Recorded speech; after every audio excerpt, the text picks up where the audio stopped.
வணக்கம். நான் உங்கள் ஜோதிடாசான் வஜ்ரம் அருள்ராம். மனைவியை பற்றிய ரகசியத்தை உடைக்கும் 7ஆம் பாவகம். மனைவியின் ரகசியம் என்ன அப்படின்னா, நீங்க பெரிதாக வேற எதேதவோ நீங்க யோசிக்க தேவையில்லை.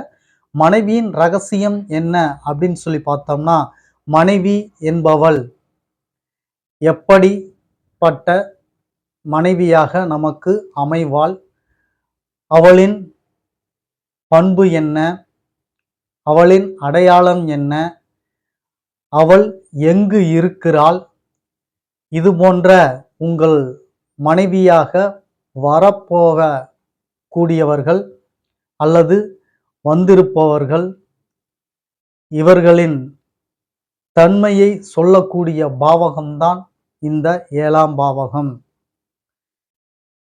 இது பொதுவாக ஜோதிடர்கள் எல்லோரும் சொல்லக்கூடிய விஷயம்தான். ஓரளவு மக்களுக்கும் தெரியும். இதை சார்ந்து இன்னும் நிறைய விஷயங்கள் இந்த 7ஆம் பாவகத்தில் இருக்கிறது, மனைவியை குறித்த விஷயங்கள். அதையெல்லாம் இந்த பதிவில் நாம் பார்க்க போகிறோம். பதிவுக்குள் செல்வதற்கு முன்னால் புதிதாக நமது சேனலை பார்த்து கொண்டிருக்கும் உறவுகளே, உங்களுக்கு ஒரு சில வார்த்தைகள். உங்கள் உற்றார் உறவினர்கள், சொந்த பந்தங்கள் மற்றும் அக்கம் பக்கத்தில் உள்ளவர்கள், உங்கள் நண்பர்கள் அனைவரிடத்திலும் நமது சேனலை பற்றி எடுத்துச் சொல்லி அவர்களையும் சப்ஸ்கிரைப் செய்ய சொல்லுங்கள். நாம் ஸ்ரீ ஜெயகௌரி ஜோதிடாலய நிறுவனம் ஒன்றை நடத்தி கொண்டு வருகிறோம். அந்த நிறுவனத்தின் வழியாக இல்லாதவர்களுக்கும் இயலாதவர்களுக்கும் ஏழை எளியவர்களுக்கும் நம்மால் முடிந்த உதவிகளை செய்து கொண்டு வருகிறோம். அது மட்டுமல்ல, ஆலய பணிகள், இறை தொண்டுகள், ஹோமம் வளர்ப்பது, வேள்வி வளர்ப்பது, இது போன்ற நற்காரியங்களையும் நாம் செய்து கொண்டு வருகிறோம். நாம் செய்யும் இந்த செயல்களினால் கிடைக்கப்பெறக்கூடிய புண்ணியங்கள் அத்துணையும் கௌரி ஆன்மீக சேனலின் பார்வையாளராக இருக்கக்கூடிய உங்கள் குடும்பத்தார்கள் ஒவ்வொருவருக்கும் கிடைக்கும் என்பதில் மாற்று கருத்து வேண்டாம் உறவுகளே. எனவேதான் சொல்கிறேன், எல்லோரிடத்திலும் எடுத்து சொல்லி அவர்களை சப்ஸ்கிரைப் செய்ய சொல்லுங்கள். முதலில் பார்த்து கொண்டு இருக்கக்கூடிய நீங்கள் சப்ஸ்கிரைப் செய்து விடுங்கள். அருகில் இருக்கக்கூடிய பெல் பட்டனை ப்ரெஸ் பண்ணிக்கோங்க. லைக் பண்ணுங்க, ஷேர் பண்ணுங்க. இப்போ பதிவுக்குள்ள போகலாம் வாங்க உறவுகளே.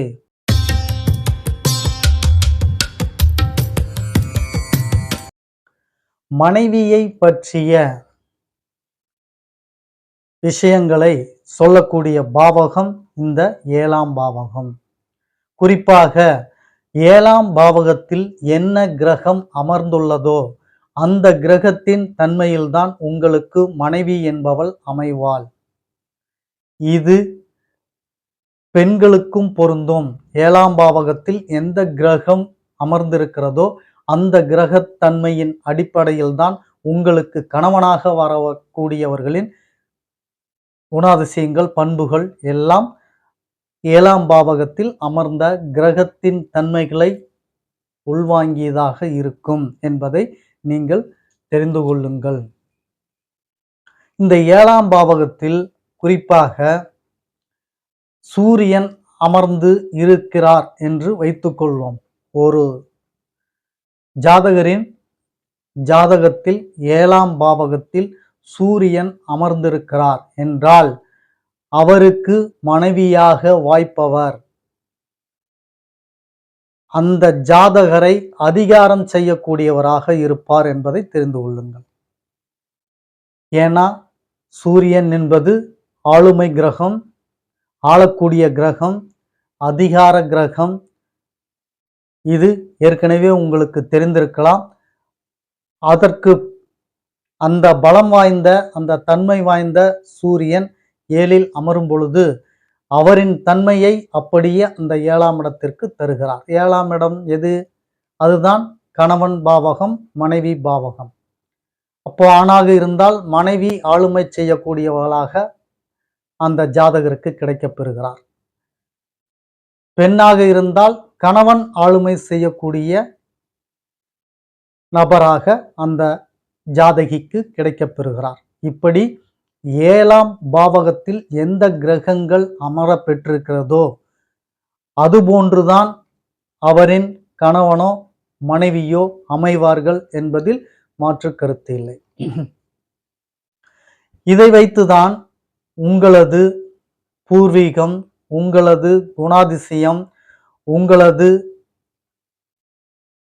நடவடிக்கைகள், இது அத்தனையும் இந்த கிரகத்தின் தன்மையை வைத்துதான் நாம் சொல்கிறோம். அதுதான் உங்களது பிராப்தமாகவும் இருக்கிறது. சரி, இந்த 7ஆம் பாவகத்து மனைவியாக வரக்கூடிய இந்த 7ஆம் பாவகத்தில் சுபர்கள் அமர்ந்திருந்தால் மிகவும் சிறப்பான ஒரு ஜாதகமாக அது இருக்கும். அந்த ஜாதகருக்கு நல்ல மனைவி வாய்ப்பார்கள், நல்ல குணாதிசயம் மிக்கவர்கள், நல்ல பண்பு மிக்கவர்கள், பொருளாதாரம் சிறந்தவர்களாக, பாசம் பற்று வைத்தவர்களாக, கணவனை விட்டு கொடுக்காதவர்களாக, இல்வாழ்க்கையில் குடும்பத்தை இருந்தாலும் இல்லாவிட்டாலும் அனுசரித்து நடத்துபவர்களாக, தங்களது தேவையை விட குடும்பத்திற்கென்று உழைப்பவர்களாக, இப்படி அனைத்து விதமான நற்குணங்களையும் பண்புகளையும் பெற்றவராக அமைவார்கள் 7ஆம் பாவகத்தில் சுப கிரகங்கள் அமர்ந்திருந்தால். மாறாக அசுப கிரகங்கள் அமர்ந்து விட்டால் சொல்லவே தேவையில்லை. நான் சொன்னது போல சூரியன் அமர்ந்து விட்டால் உங்களை அதிகாரம் செய்யக்கூடிய மனைவிதான் வாய்ப்பார்.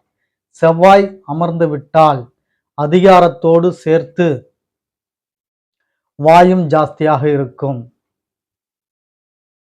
மல்லுக்கு நிற்கிறது, சண்டை, ஏட்டிக்கு போட்டி, இப்படி வரக்கூடிய நிலை இருக்கும்.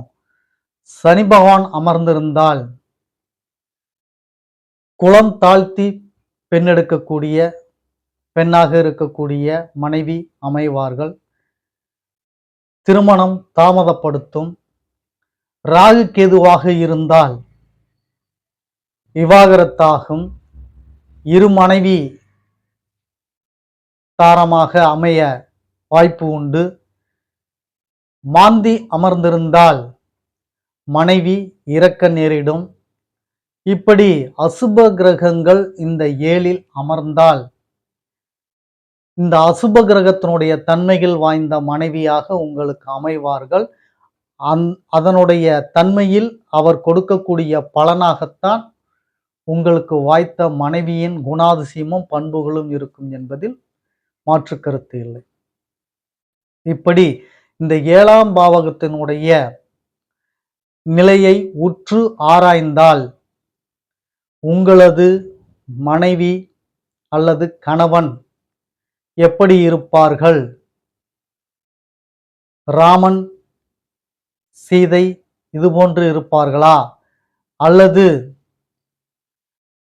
பலதரப்பட்ட நிலையில் இருப்பார்களா என்பதை உள்பட இந்த 7ஆம் பாவகத்தில் நீங்கள் தெரிந்து கொள்ளலாம்.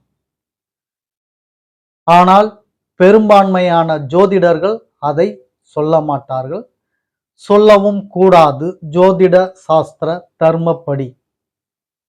ஏனென்றால் 1000 பொய் சொல்லி ஒரு திருமணத்தை செய்து வை என்று முன்னோர்கள் சொல்லி வைத்திருக்கிறார்கள். காரணம், அது 1000 காலத்து பயிர் என்பதனால்.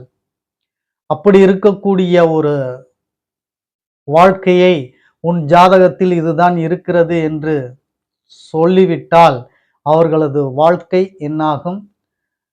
அந்த 1000 காலத்து பயிர் என்பது வீணாகி போகிவிடும். அவர்களது குடும்ப வாழ்க்கை விரிசலாகி பிளவு ஏற்பட்டு பிரிந்து விடக்கூடிய ஒரு நிலையெல்லாம் ஏற்படுத்திவிடும். எனவே பெரும்பான்மையான ஜோதிடர்கள் அதை சொல்ல மாட்டார்கள். ஆனால் 7ஆம் பாவகத்தில் அந்த விஷயங்கள் எல்லாம் நீங்கள் தெரிந்து கொள்ளலாம் இருக்கிறது. அதுபோல 7ஆம் பாவகத்தில் அமரக்கூடிய மனைவி ஏன் 7ஆம் பாவகத்தை மனைவியாக பாவித்திருக்கிறார்கள் என்று பார்த்தோம் என்றால், ஒரு 2ஆம் பாவகத்தை மனைவியின் பாவகமாக வைத்திருக்கலாம், அல்லது ஒரு 10ஆம் பாவகத்தை மனைவியின் பாவகமாக வைத்திருக்கலாம். 7ஆம் பாவகத்தை தவிர்த்து மீதி எந்த பாவகத்தை வேண்டுமானாலும் மனைவியின் பாவகமாக வைத்திருக்கலாம். ஏன் குறிப்பாக 7ஆம் பாவகத்தை மனைவியின் பாவகமாக, கணவனின் பாவகமாக ஏன் நாம் கருதுகிறோம் அப்படின்னு சொல்லி பார்த்தீங்கன்னா,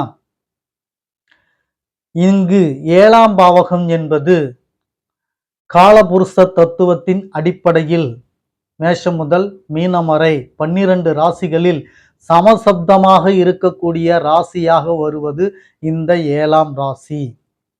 இந்த ராசி மண்டலத்தை சமமாக பிரித்தீர்கள் என்றால் 1, 7 அப்படிதான் வரும். அப்போ என்னுள் நீ சரிபாதி அப்படின்னு சொல்லி என் அப்பன் திருச்சிற்றம்பலம் சிவபெருமான் தன் மனைவிக்கு தன் உடலில் பாதியை கொடுத்தார். அதுபோல ஜோதிட சாஸ்திரத்தில் பாதியாக பிரித்தீர்கள் என்றால் 1, 7 அதுதான் தனக்கு சமமாக சரிபாதியாக இருக்கக்கூடிய பாவகம் மனைவியின் பாவகம் என்று ஜோதிட சாஸ்திரம் வகுத்துள்ளது.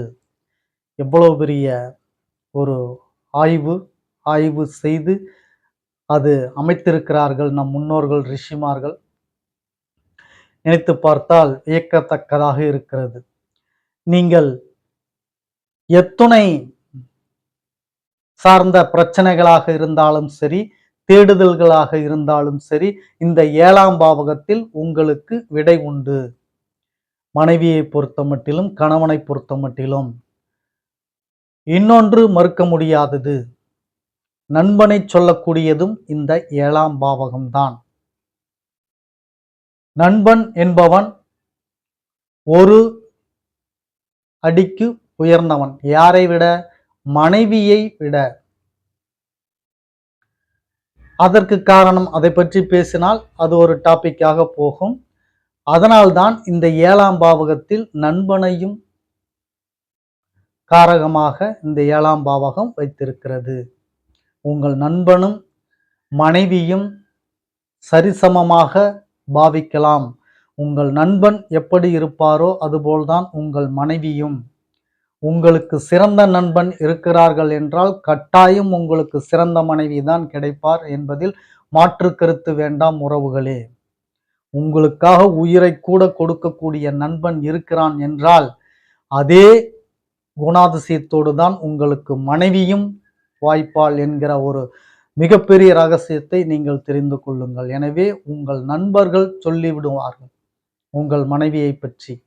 அதாவது நண்பர்கள் சொல்ல மாட்டார்கள். உங்களுக்கு நண்பராக அமைந்தவர்களை வைத்து நீங்கள் தெரிந்து கொள்ளலாம், புரிந்து கொள்ளலாம் நமக்கு மனைவி எப்படி அமைவார் என்று. உங்களுக்கு துரோகியாக, எதிரியாக,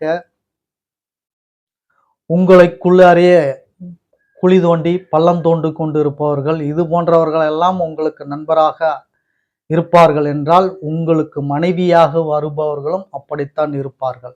உங்களுக்கு உயிரை கூட கொடுப்பவர்கள், என் உயிரை எடுத்துக்கொண்டு நீ இரு என்று சொல்லக்கூடிய அளவிற்கு நண்பர்கள் இருக்கிறார்கள், உங்களுக்கு நட்பு வட்டாரம் இருக்கிறது அப்படின்னா அதே நிலைப்பாட்டோடு தான் உங்களுக்கு மனைவியும் அமைவாள். இதை நீங்களே புரிந்து கொள்ளலாம். எவ்வளவு பெரிய ரகசியம் பார்த்தீர்கள் அல்லவா? எனவேதான் நண்பனையும் மனைவியும் ஒரே பாவகத்தில் நம் முன்னோர்கள் ஜோதிட சாஸ்திரத்தில் கொடுத்துள்ளார்கள். உறவுகளே, ஒரு சிறப்பான பதிவை இன்று நாம் பார்த்தோம். மீண்டும் அடுத்த பதிவில் உங்களை சந்திக்கும் வரை உங்களுக்கு நன்றி, வணக்கம் சொல்லிக் கொள்கிறேன் உறவுகளே.